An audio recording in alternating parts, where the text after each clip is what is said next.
हा घरगुती जॅम आहे, स्ट्रॉबेरी जॅम आहे, जो मी आता ब्रेडवर लावते. अगदी ताजा ताजा, अगदी म्हणजे 15 मिनटापूर्वी गॅस बंद केली आणि आता मी वापरते. तर कसा बनवला, तर स्ट्रॉबेरीज घेतल्या, अर्ध्याच घेतल्या मी, जेवढ्या आणलं होतं त्याच्या अर्ध्या. त्याचे मग बारीक बारीक तुकडे करून घेतले. अगदी जास्त बारीक पण नाही करायचे, थोडे मीडियम साईजचे.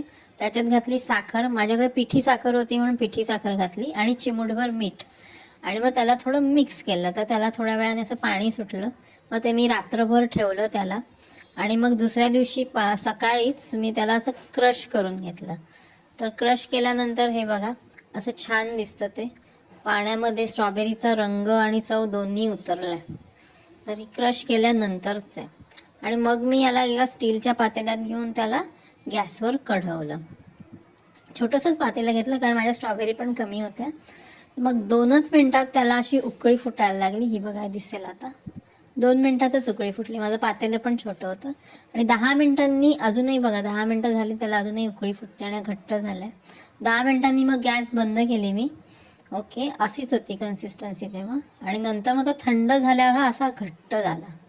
हा थंडवाला आहे बरं का. मग नंतर मग मी त्याला मगाशी दाखवलं तसं ब्रेडवर पसरवलं, एका टोस्ट केलेल्या ब्रेडवर. याच्या स्ट्रॉबेरीचे तुकडे, बिया, सगळं काही दिसेल तुम्हाला. ठीक आहे.